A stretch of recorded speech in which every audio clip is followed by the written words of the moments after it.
tell people, hey, before you get surgery, are you mentally prepared? Are you also prepared to eat healthy? Are you also prepared to wear the spa hall for 6 months? Are you prepared for that? Because if you're not prepared for that, I don't want you wasting your money. You're going to be wasting your money. And I also don't want you to be in deeper depression just in case you don't like your results.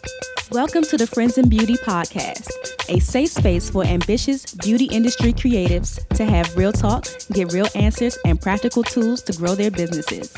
My name is Aquia Robinson, and I'm a makeup artist, beauty educator, and the creator of Friends in Beauty. I created Friends in Beauty to support like-minded creatives, just like you, on their quest to connect, network, and build genuine relationships within the beauty community. Join me every week as me and my special guests reveal the keys to success and longevity in the beauty industry, and most importantly, have fun while doing it. You ready? Hey, what's up? It's your best friend in beauty, Aquia Robinson. Welcome back to another episode of the Friends in Beauty podcast. I am so happy to have you here, and I hope you're listening to this episode in high spirits and in good health. If you are a friend in beauty, I welcome you to join the Friends in Beauty Facebook community. If you're looking for a community of like-minded, ambitious friends in beauty to virtually connect with, network, and share resources, then click the link down below in the show description to join us in the Facebook community, and I'll be there to welcome you with open arms. Also, let's get social. Follow Friends in Beauty on all social media platforms at Friends in Beauty. Additionally, the Friends in Beauty podcast is available on several platforms. We're on Apple, Spotify, Stitcher, iHeartRadio, Google, YouTube, you name it, we are there. And whatever platform you are listening from right now, I just want to say thank you so much for tuning into the Friends in Beauty podcast. I appreciate it more than you know. And I would love it even further if you took the time to leave a 5-star rating, a review, a like, a comment, a share, a subscribe, or something to let me know how you feel about the Friends in Beauty podcast. Additionally, Friends in Beauty is now on Patreon. So for as little as $3 a month, you can support the Friends in Beauty podcast. And there are also several tiers available that unlock Patreon exclusive content just for you, like behind the scene content of the Friends in Beauty podcast, bonus interview clips, a monthly Ask Me Anything, discounts, and so much more. So if that's something that you're interested in, I'll leave the link down below in the show description for that as well.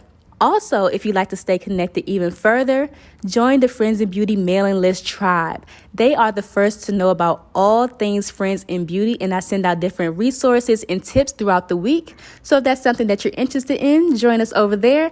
And last but not least, listen up. The most important thing is to share the Friends in Beauty podcast with your other friends in beauty, your family, your friends, anybody that you think could benefit from the information that is being shared. Share away to help me grow the Friends in Beauty community. Now, on this episode of the Friends in Beauty podcast, I welcome Crystal Wilson to the Friends in Beauty guest chair. Crystal became a certified esthetician and massage therapist after fighting depression while working in corporate America. She later grew a passion for beauty entrepreneurship, creating her own business, the Luxe Beauty and Body Studio and Training Academy, providing over 1,000 certifications to beauty industry entrepreneurs. She has also worked with clients of Mia Esthetics and Goals Plastic Surgery, some of the prominent facilities in Miami and Atlanta.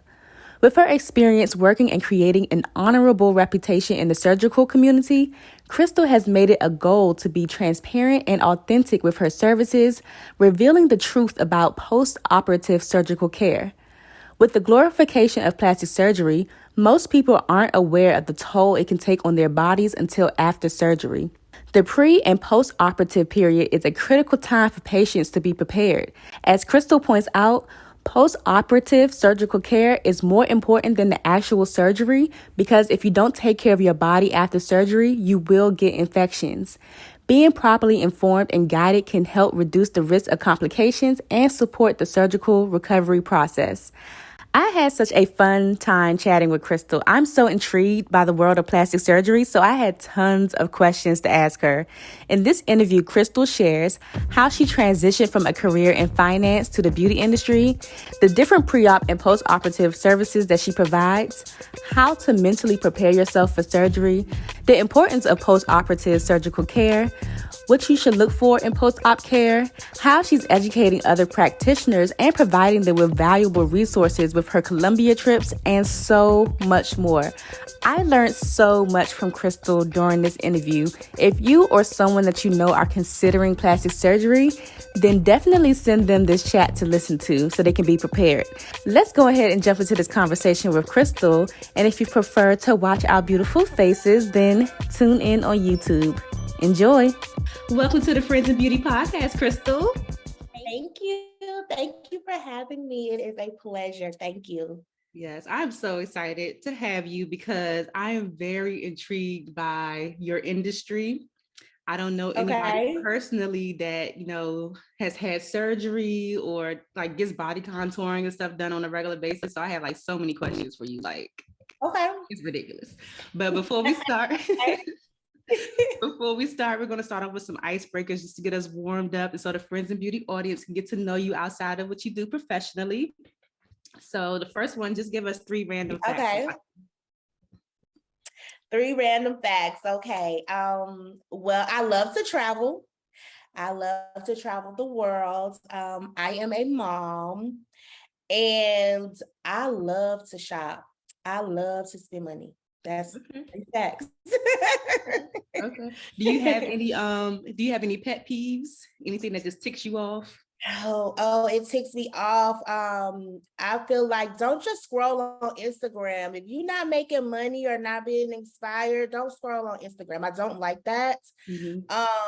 I feel like in this beauty industry, content is currency. Mm-hmm. So, when you're not maximizing your potential or you're not serving your community or you're not inspiring others, it ticks me off because it's just like, don't be in it for yourself because this industry is always changing. It's always new things. It's $1 billion industry. So that's my pet peeve. Keeping information to yourself and just not maximizing your potential. I cannot stand that. Yes, those information hoarders, you got to share it with the world. I don't like that. Yes. So yeah. Okay. Mm-hmm. So I have these things called pod decks and they have like really crazy questions, sometimes cool questions. And then one is a would you rather and a what the heck. Which one do you want? Give me the green deck. The green one? Okay. Give me green. Give me green. Okay. Green for money. Green for money, girl. Okay. This one says, which body part do you wish you could detach and why? Which body part?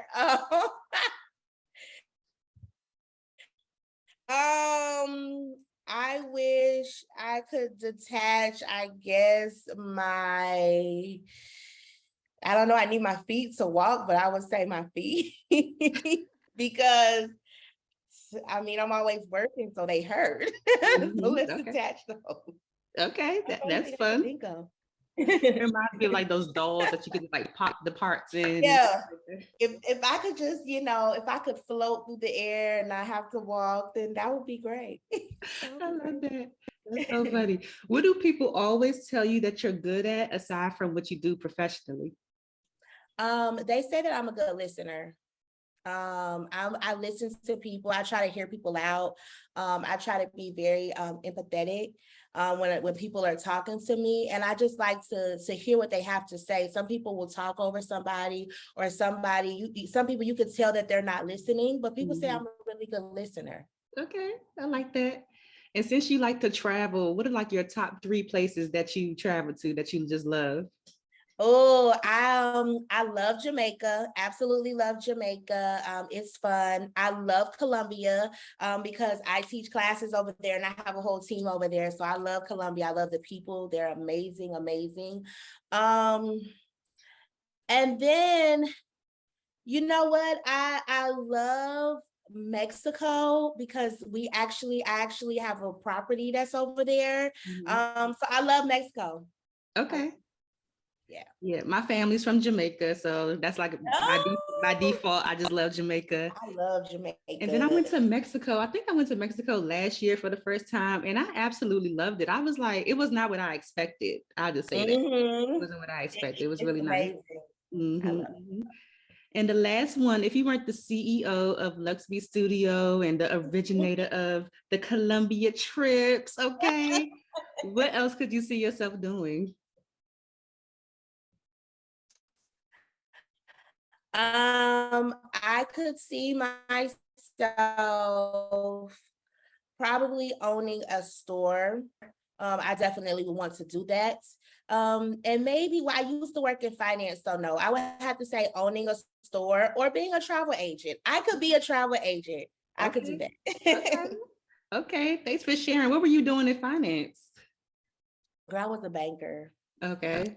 And then I also used to work at a place called Everest. I don't know if you remember, and they'll be like, why are you sitting on the couch all the time? You need to get up. I worked there as a financial representative. Okay. So yeah, girl, I got tired of counting other people money. Mm.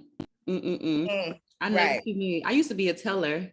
Oh, so you know. Yeah, I know. And I went to this business. I went to a budget to like rent a car the other day, but it used to be a Okay. bank. So it just bought like flashbacks. I saw like the vault and everything. And I was telling my friend, oh, yeah, I used to work at a bank. And he was like, really? I was like, I would never do it again. Like, I would never Never. I used to do get it cussed again. out because people overdraft their account. How do that work? Happen. How does that work? But it's whatever. Yeah, that and just being in charge of so much money. Like, if anything happens, it's automatically all eyes on you. And I just couldn't Mhm. take it anymore. I was like, yeah, I don't It want to gives touch all you that money. anxiety. Yeah. It gave me anxiety. So. Definitely a lot. How did you get your start in the beauty industry? What made you transition out of finance? Well, I took a lash class, a mink lash class in 2014. I took the class because I was just like, I'm watching people on Instagram. I'm like, dang, I need to try something new.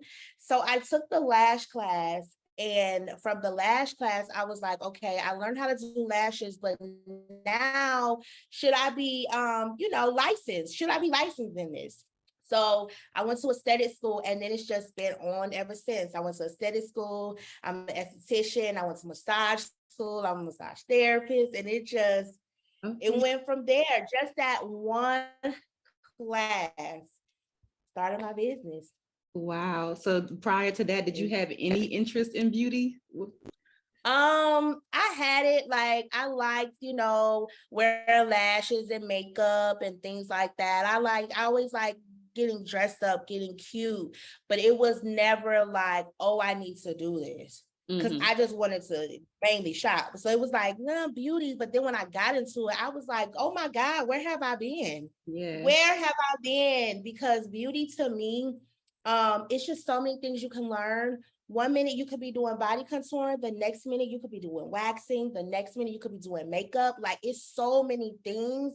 And I think it is an industry where it is males and females, but it's a lot of women. It's a lot Yeah. of women. It's like a lot of women in there. It's a lot of women empowerment. So I love beauty. I love it. I'm never not being in a beauty. I love that. So when you finished massage school and aesthetics, how did you merge the two originally? So I merged it. Well, I went to massage school because in aesthetic school, we learn the body from the outside in because we're dealing with the skin.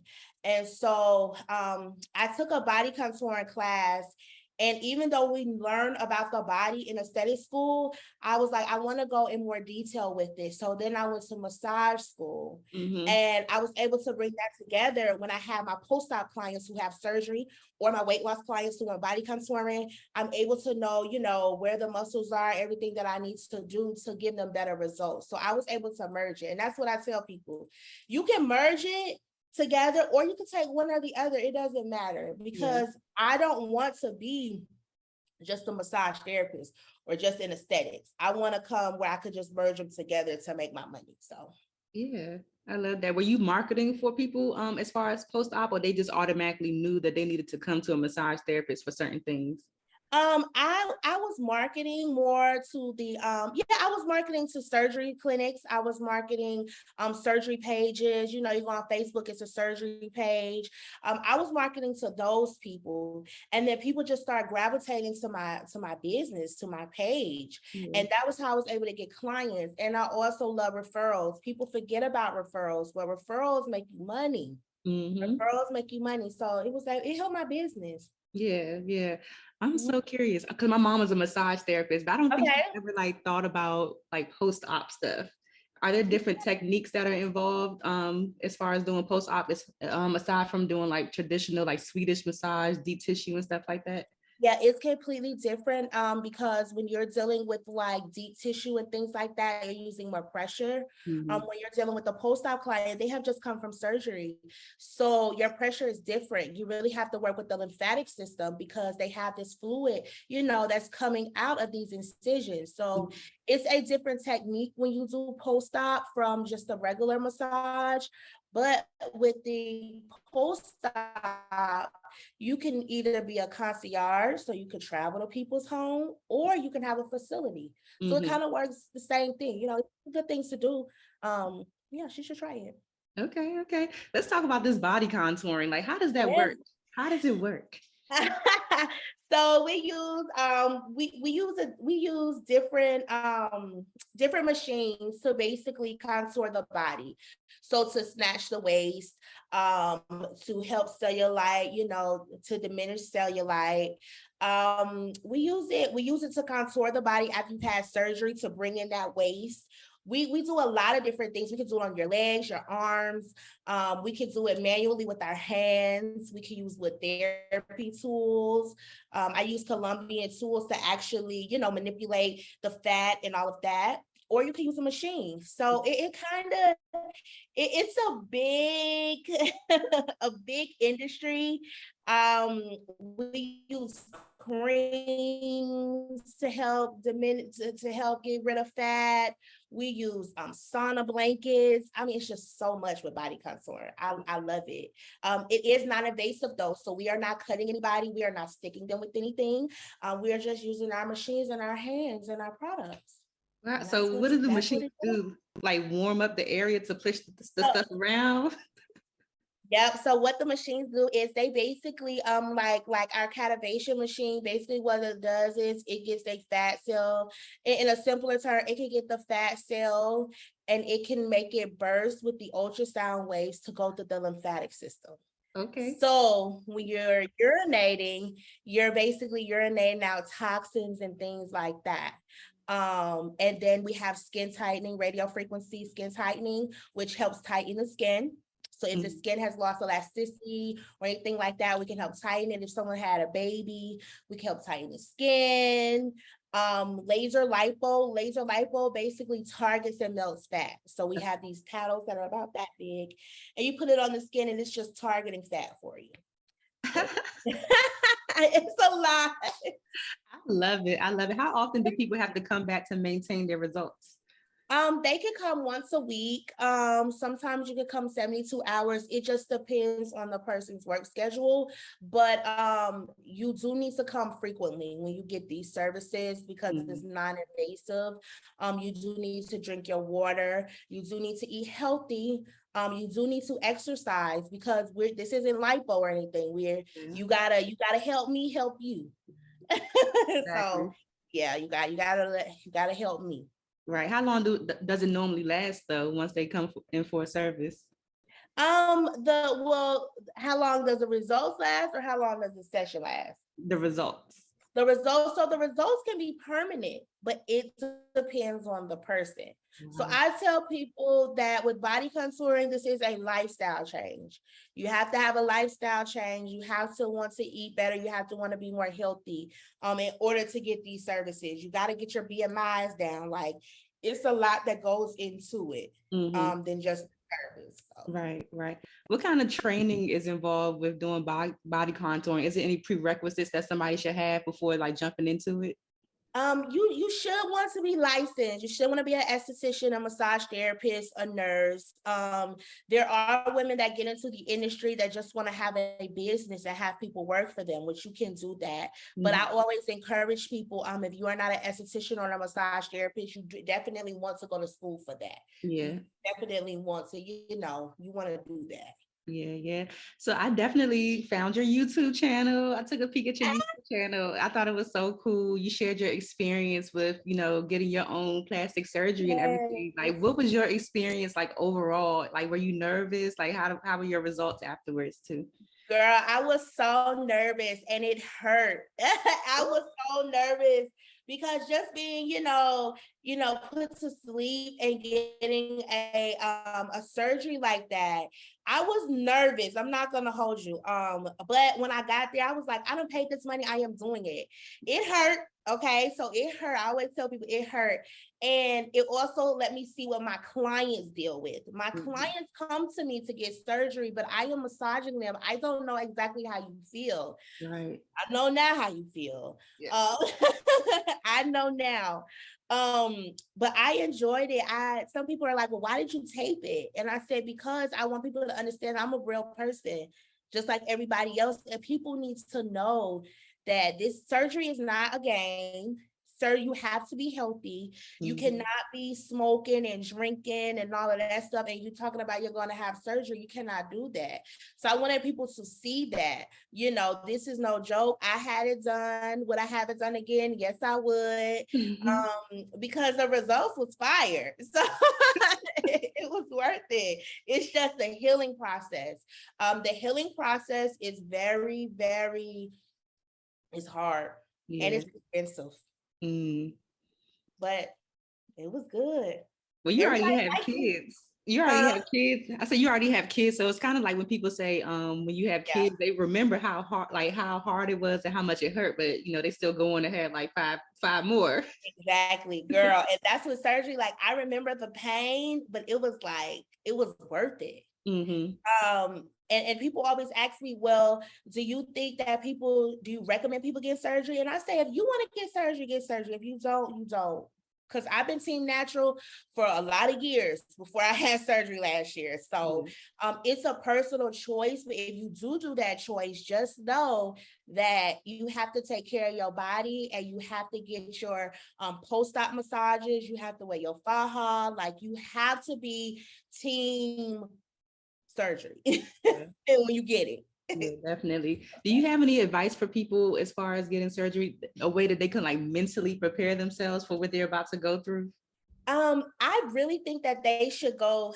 I think that surgeons should do a mental evaluation on some people, to be honest with you. And the reason why I say that is because some girls get surgery for themselves, which I did. I wanted it, I got it, I'm good with it, I loved it. Some people get it for other people, which I don't believe that that's good to do. Right. Because when you get it for other people, they don't have to live in your body forever. You do. So sometimes your results are not going to be what you want, and now you're beating yourself up about it. So I tell people, hey, before you get surgery, are you mentally prepared? Are you also prepared to eat healthy? Are you also prepared to wear the faja for 6 months? Are you prepared for that? Because if you're not prepared for that, I don't want you wasting your money. You're going to be wasting your money. And I also don't want you to be in deeper depression just in case you don't like your results. Right. Ooh, I didn't even think about that. Not liking the results. Yeah, you may not even like your results. So I feel like mentally you got to prepare yourself. You got to work out. You got to take some time to yourself. You got to meditate. You need to watch videos. Like, you need to really do your research before you get surgery. I'm a strong believer of that. Yeah. Are there some essential items, maybe like top 3 or 5 things that people should have in their possession before they go get surgery to, for their post-op needs, I guess? Oh, yes. So number 1 is your faja. Okay. You're gonna need a faja. You're gonna need definitely your compression socks, because your compression socks help you not get blood clots. So that is important as well. And I would definitely say you need to have your foams and boards. And those are things that you put into your faja to help bring in your waist and to help the swelling go down. Okay. And number 4, I know you said 3, but number 4, you need to have a meal plan, because you cannot eat a lot of salt. As soon as you eat salt, you will swell. So you need to have your meals thoroughly planned out. Right. So now, like, what kind of services do you provide for people post-op? Just like the body contouring? So we do body contouring. I also do the massages, so the post-op massages. I also do stretch mark and scar camouflaging, which we can camouflage the scars, the lipo scars or stretch marks with pigment. I also do intimate bleaching as well for the skin. And then I also teach classes, and that's all I do. I love that. I love the Good. camouflage and the scars. Cause girl, Mhm. like, let me tell you, it's this girl that I watch on YouTube. And Okay. like I'm hooked on her now. She has like lifestyle, fashion content, but the way I found her is that she had like a BBL video. And what possessed? I Mhm. don't even want a BBL, but like I said, I'm just so intrigued by it that I was like Yes. totally hooked onto her journey, and it's like kind of stuck with her ever since. I don't even know how YouTube even suggested that video to me. I don't know what kind of surgeries are people getting that come to you afterwards. Like what are they getting? Lipo, BBL? So they're getting 360 lipo, which is lipo around the whole abdomen area. They're getting BBLs. They get inner thigh lipo as well. They get arm lipo. They get chin lipo. They may get their nose done.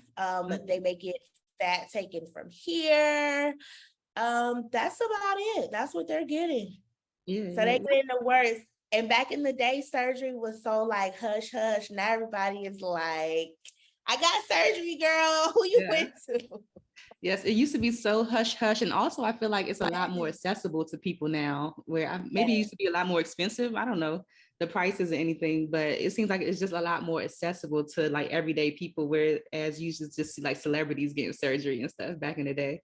Yeah, that was for everybody. And I tell people just this time, like in this era we are, people are getting money. Oh, So they're able to afford it.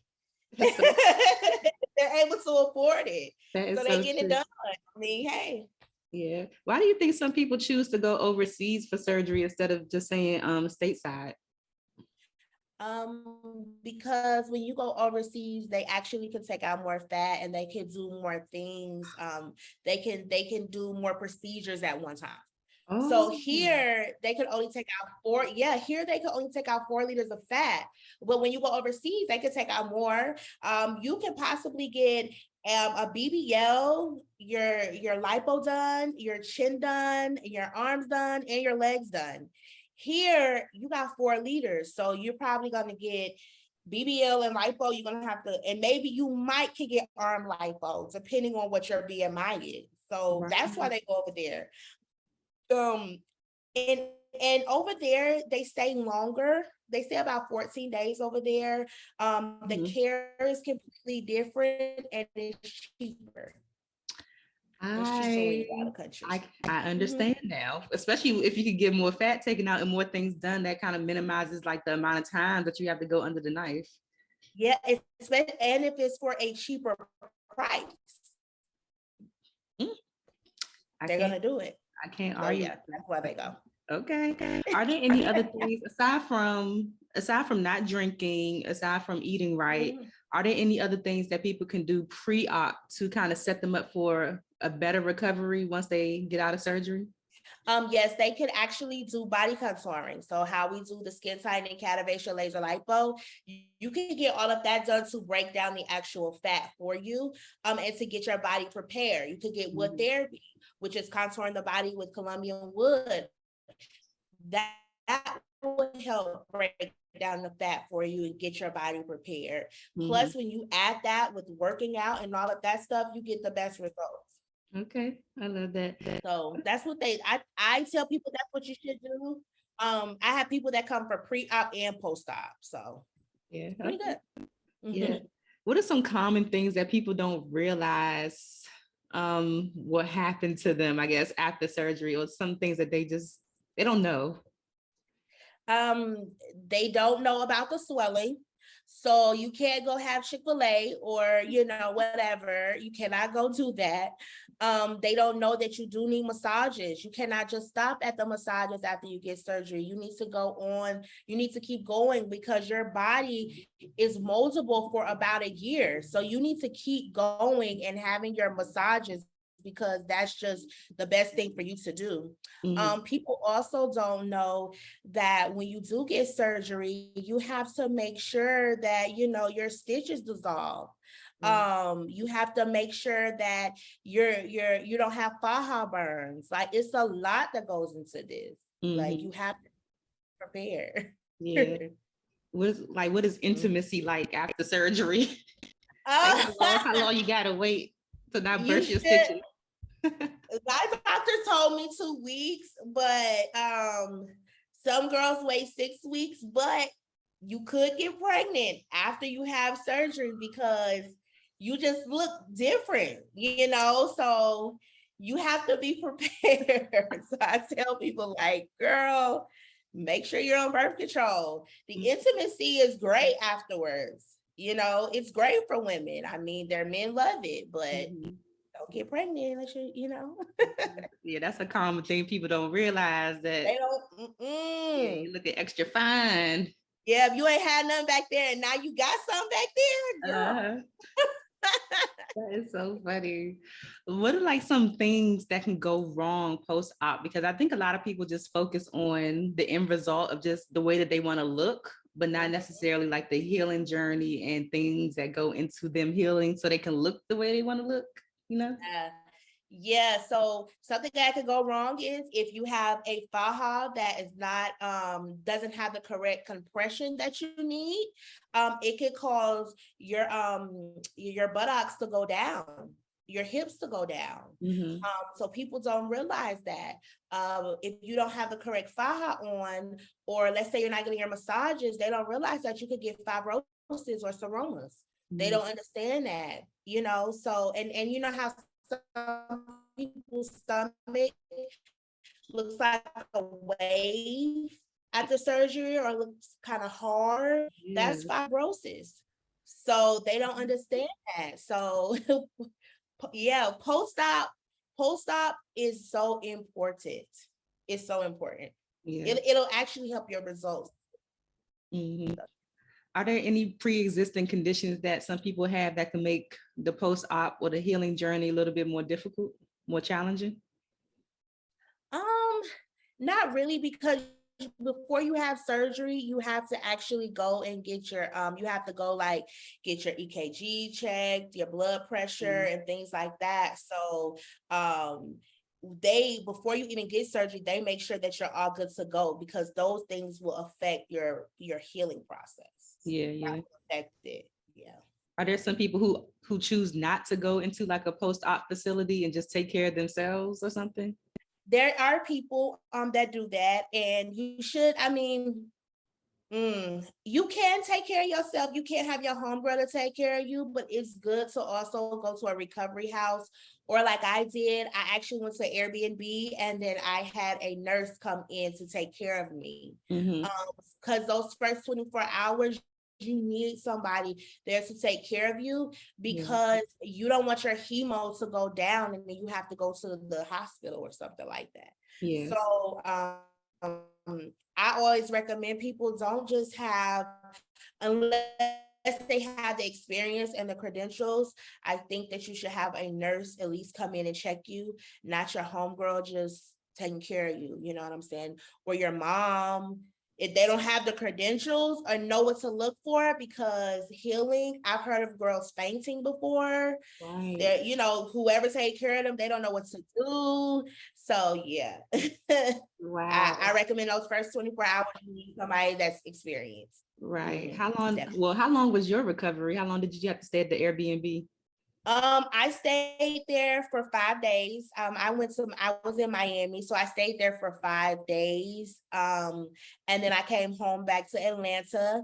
The flight was a lot. because of the air of the pressure from the plane when you're in the air and you have on these compression socks, and then you're not supposed to sit down, but you have to sit down. So that was a little shaky. Yeah. But when I got home, I was fine. I was fine. Okay. How often do you get men that you have to service that had plastic surgery? Girl, all the time. Is it? All the time. Men, I got men that get lipo. I got men that get BBLs. Yes, they get the chin Okay. lipo. You will have a man, I will have, a man come in and I would not think that he's coming to my studio, but then they walk in and they say they got surgery and I'm like, oh, okay. So men are getting it. Or See, they get their abs done, they get their chest done.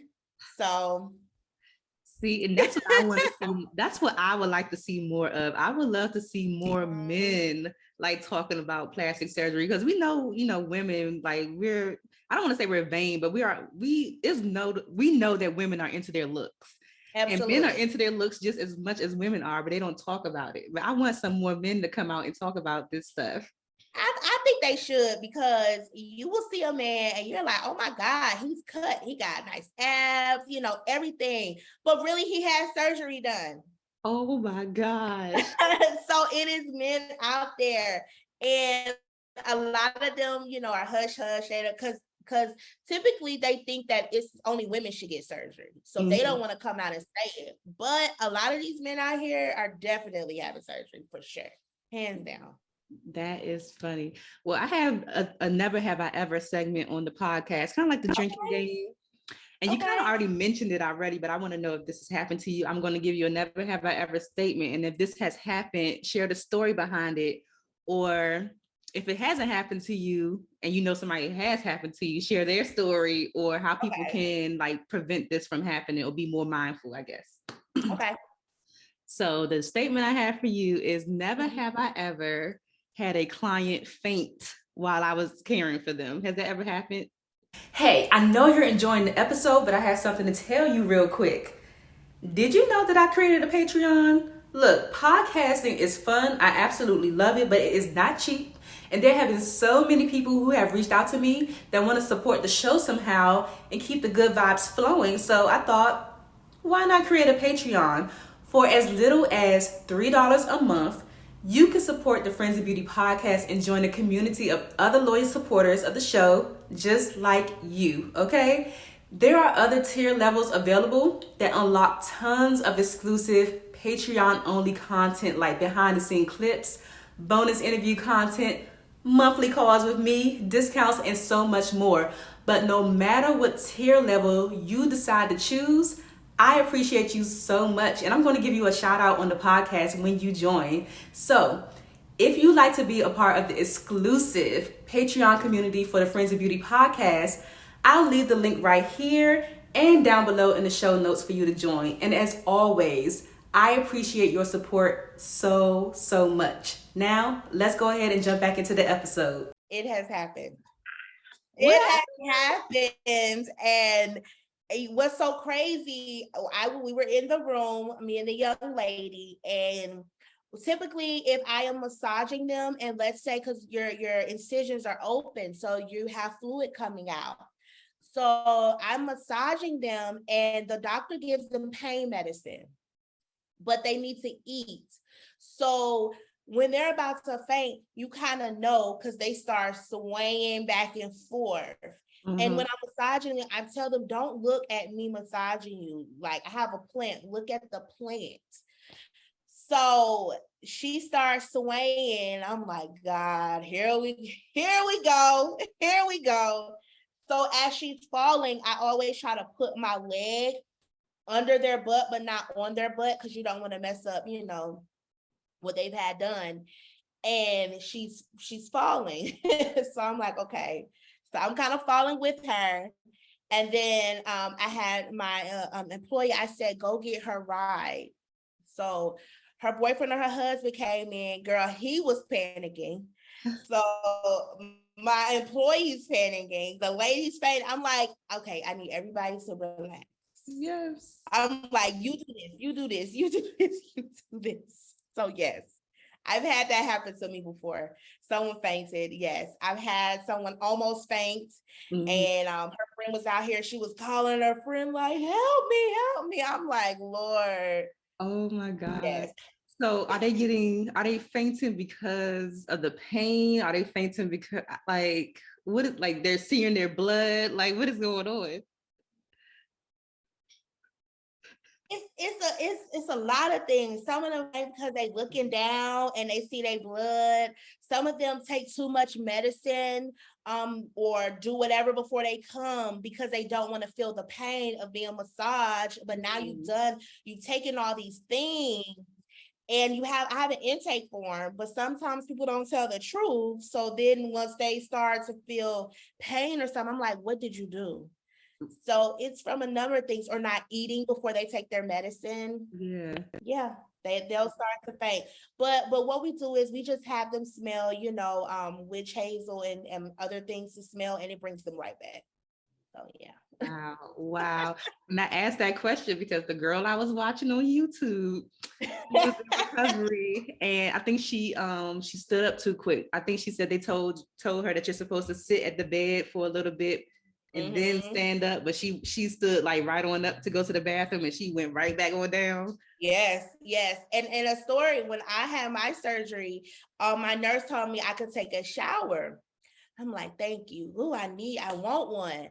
She told me not to stay in there too long, but the water was feeling so good to my body to the point where I felt myself like, okay, are you about to faint? And so I brought myself like, okay, get out the shower. So it's a couple of things that can happen to you. Wow. Surgery after that first day and that next day is no joke. Wow. That is I'm fascinated, but what exactly aside from like the blood, what is the fluid that's coming out? Because I always see people with the little tubes coming out of their incisions. Like, what is it? So that's like fluid. It could be fats, leftover, and all that's going into the drains, and blood. All of that's going into there and it's coming out until the incision closes. Once the incision closes, we're just still massaging them, and then it's just going out when they use the bathroom. Got you. So that's what's coming out of you. Because lipo is a major surgery. So with it being a major surgery, you're gonna have blood, all that stuff still coming out of you. Yeah. What should people look for in post-op care? I definitely look to see how long the person has been doing it. Being that this is such a lucrative business, people will jump into post-op like tomorrow. And it's like, you cannot do that. So they definitely need to see how long they've been in business, how many clients they have had. I feel like they should call the person and be able to do a consultation before they book with the person, just so they can understand if the person knows the lingo. They also need to see what plans do they have after surgery. Do you sell fajas? Do you do body contouring? Like, what are my next steps before actually paying, a person to do your post-op? Yeah. Absolutely. Let's jump into education, because I know we mentioned you do teach people. Yes. So when did you step into the education realm? Girl, I stepped into it, I want to say late 2016, 2017. I taught my first class of body contouring. Okay. I actually had a girl reach out to me and say, can you teach me what you're doing? And I'm like, really? You want me to teach you? And I have been teaching ever since. I probably taught over 1,000 women and men together. I've gone to schools and I've taught, I've done demos, I've done online training. I have a team in Colombia that does training for my ladies. So I have been teaching for a minute now. That's amazing. So you just teach body contouring. What else do you teach? I teach intimate bleaching, which is helping hyperpigmentation on men or women. I have both people that come. I teach stretch mark camouflage. I also teach marketing and branding, how to rebrand yourself. I also teach so many things. I used to teach facials, like advanced facials. I used to teach lashes. So I've taught it all.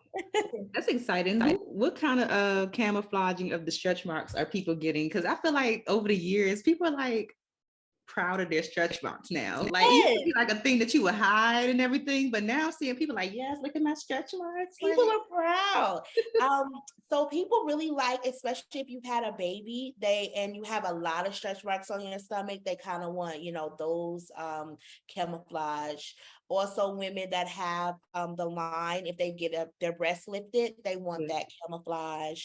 If they have lipo scars, they want that camouflage because some people don't want people to know they had surgery. So I do that as well.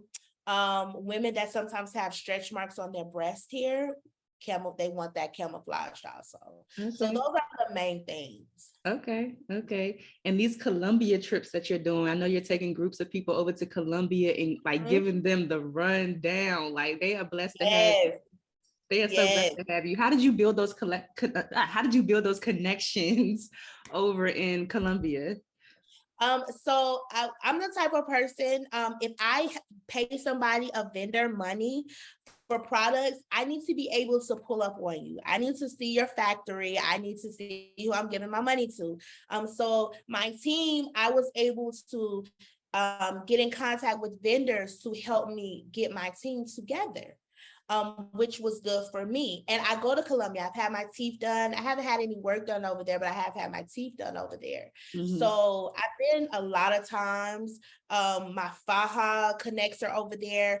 And it just, in my mind, I'm like, well, people ask me, Crystal, why you go to Colombia so much? So I'm like, girl, come with me so I can show you. So I can show you. And I just had the idea one day, like, girl, bring ladies over here so they can get trained. And it's just been going ever since. Now I have people that take people over there now, like my students, and then I have other people who started taking people. So it just started a big, domino effect. Yes. And when they go over there, like what is the experience that they should expect from you? Oh, it's the Colombian experience. We're going to do training. So we do ice therapy training, wood therapy. We do post-op massage. When we're over there, they get to see Colombia. They get to go to vendors. So when we go to the vendors, they actually get their content. They get to see how I plan a trip, because it's not just thinking like we're going to go here and then go on a trip. No, it's a lot of work that goes into it. So I teach them how to do that. We have a nice dinner. We go out so they can see Colombia, at night. And then we mastermind. So I feel like in these trips, you have to mastermind with people. Let me help you. Ask me questions. Let me help you get your studio or spa together. So it's the whole experience when we go over there. It's a whole experience. Yes, I love that. I know one of the things you're showing people too is how to start up their own like post-op kind of business and everything. Is that something that's expensive, or what are like the startup costs that people can expect to like invest to get started? Oh, so it depends on how grand you want to go. To be honest with you, in Colombia, we don't live in Colombia, so it's a lot of regulations that you have to go through. And this, you got to find somewhere to do it. You have to find a team. So, you could spend 10 to 20,000. It depends, or more. Here, if you do one in the States, it's a lot of regulations here. You have to have the correct insurance. You have to find a house. So this can run you 20 to 30,000 or less, depending on how you do it. Because it can be cheaper. It just depends on how you do it. But it's a very lucrative business. However, they are cracking down on people that don't have what they're supposed to have. So I tell people, be cautious, make sure you have your stuff in a row, because you will get hit with a fine. Right. And they should, because that's a serious thing. Yeah, people could die. Yeah. I was going to ask you about that. What are like do you know any of the statistics of people who actually have surgery and then like in their recovery, it's like fatal? I don't know the statistics, but I do know there have been deaths in other countries when women go out there, because remember, they can take out a lot of fat, or just who knows what type of procedure that they're doing over there. I like that it's being regulated more, because sometimes surgeons will be doing 10 girls a day. Ooh, wow. And it's like, how are you doing 10 girls a day? You know what I'm saying? So it's a lot of people that have died, unfortunately, but it's a lot of women that have not, that have healed fine. Right. And they go back and they get more and more and more rounds. And so it depends. Yeah. You said you would go back again. You're going to go back and do something different, or just like to maintain what you already have? I wouldn't get my butt done again. But I would get arm lipo, chin lipo. Like I would definitely do that. Right. That's it, because I know what to expect. Yeah. Because when you do lipo, the fat doesn't grow back, right? Something like that. It doesn't grow back. It could grow back some, but it doesn't grow back. It does go to other parts of your body. So it can go to your arm, it can go to your thighs now. Gotcha. So that's why doctors really want people to have a low BMI. Getting this service done. They definitely want that, because you're gonna have to get rounds again if you don't lose the proper weight. Yeah. What's a common myth in your industry, or what should practitioners know before entering into this industry, before getting started? Oh, they should know that this industry is a good industry, but you got to be ready. It's not for the, you can't be sensitive. You cannot, because you have women in here that are in pain. They are in pain. So you can't be sensitive if they have an attitude with you. You got to know that once you start, you're going to have a lot of clients. You need to be educated on what you're doing. If you're not educated on what you're doing, do not get into this industry. You have to know, because if someone has an infection that's happening, you have to know where to send them. You have to be a people person. You're dealing with so many different people, men and women. So before getting into the industry, I tell people you have to make sure that you can check those blanks. You check those off. Yeah. You have to. Yeah. I saw too that one of the things you're showing people how to do is to get influencers, collaborating with influencers to promote this. Like, what are some of the benefits of collaborating with influencers in the business that you have? So the benefits are, you always want somebody talking about your business when you're not. So I love influencers. Girl, sell my product for me. Let me get your audience. Like, that's what I tell people. Influencers are not a bad thing. That can actually help your daily life. If it's an influencer that people can trust, if it's an influencer that's going to get you your money back double that you pay, that's a great influencer. And I tell people that, because if you need to have referrals, you need to have influencers, you need to have your family talking about your business. That's going to bring your revenue in. And influencers are sharing their platform. So girl, yes, share your platform with me. Please. That's what I tell people, please. So influencers are amazing. 100%. I guess, how do people choose the influencer? Is it basically off of the aesthetic that they have, or the lifestyle that the influencer has? It could be off a number of things. The aesthetic. If I'm selling you a product that women mostly use, I don't want an influencer that only targets the men. That's not going to help my turnover rate in my business. That's not going to help me gain money.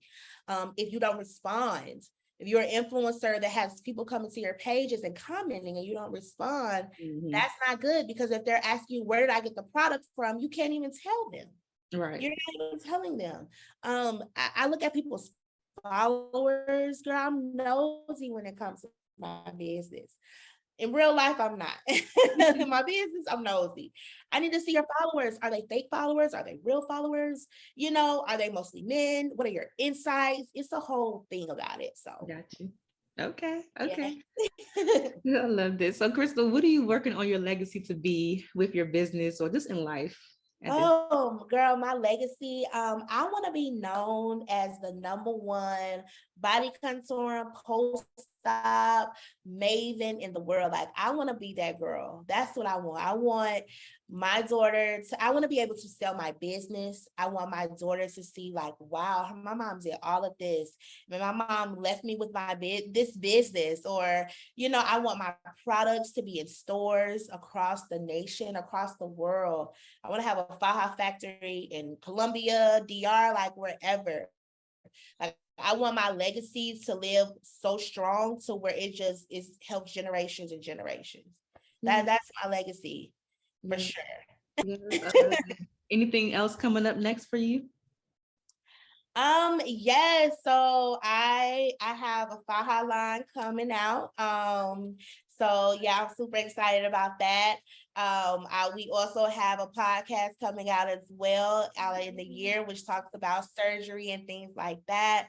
So I'm super excited about that. I'm implementing more courses so people can just go on their computer and take a course, digital products that works. Yes. So those are the main things I'm working on right now, and I'm super excited about it. I mean, I think this is very liberating to be a woman right now, thinking of these ideas, how you have your podcast, like really making it happen. I think it's very liberating for us. So excited. Yeah, so excited. This is, oh my gosh, I just learned so much. Like my brain is about to explode. Like this is so much fun for me because I always tell people, if I could do it over again, I would definitely have been a plastic surgeon. Like I would have been, I could do that. I love watching plastic surgery stuff on TV. I like watching Botched, like all of those type of shows, even like Dr. Pimple Popper. I would do that type of job. I love this type of stuff. So this is like such a treat for me. I love it. I'm glad. And it's so much in this industry. It's so much like to learn and to know. So I feel you. Yes. Well, before I let you go, I have to ask you the Friends of Beauty rapid fire questions. Okay. So go ahead. whatever comes to your mind first, just, spit it out. Okay. All right. What are the top 3 keys to your success so far? It has been definitely consistency. Not being scared. And being a go-getter for sure. Yeah. How do you measure your success? Oh, I you know what? I'm always measuring my success to where I can't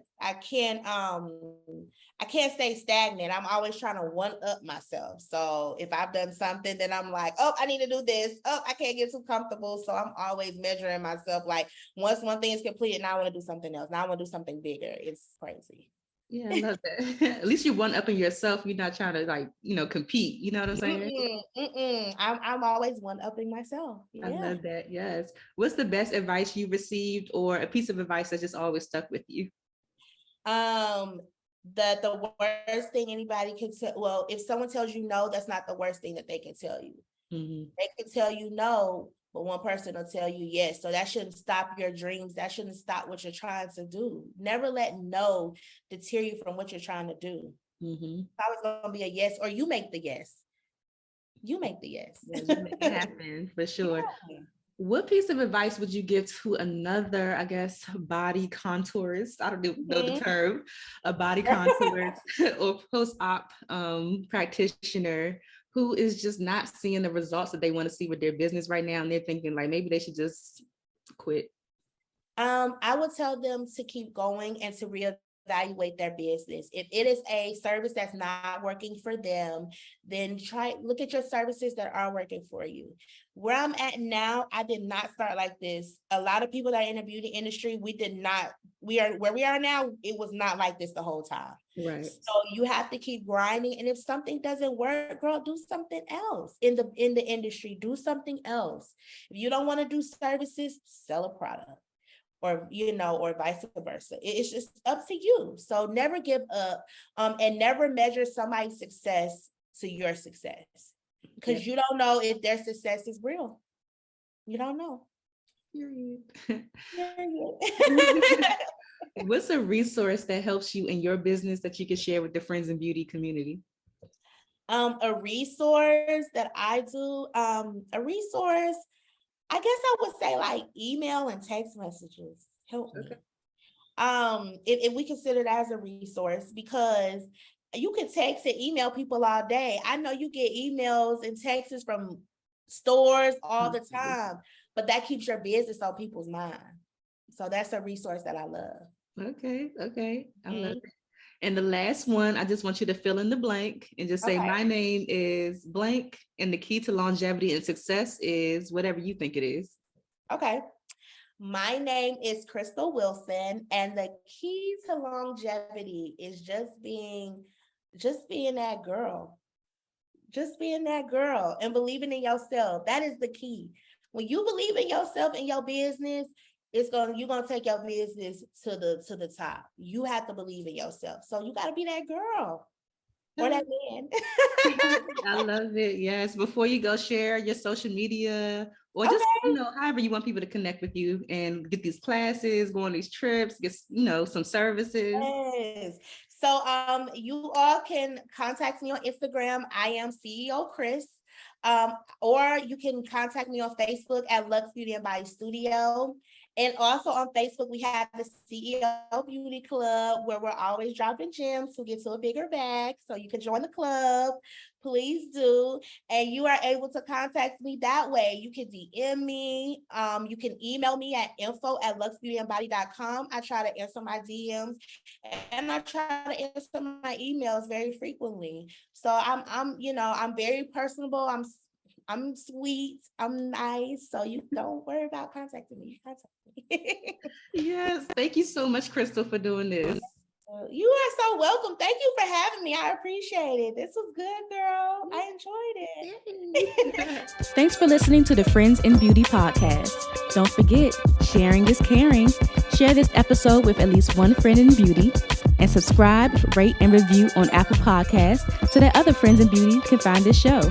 Plus, we'd love to hear your feedback. Connect with us on all social media platforms at Friends in Beauty, #Friends in Beauty to join the conversation, and join our Friends in Beauty Facebook community to stay connected. Talk to you soon.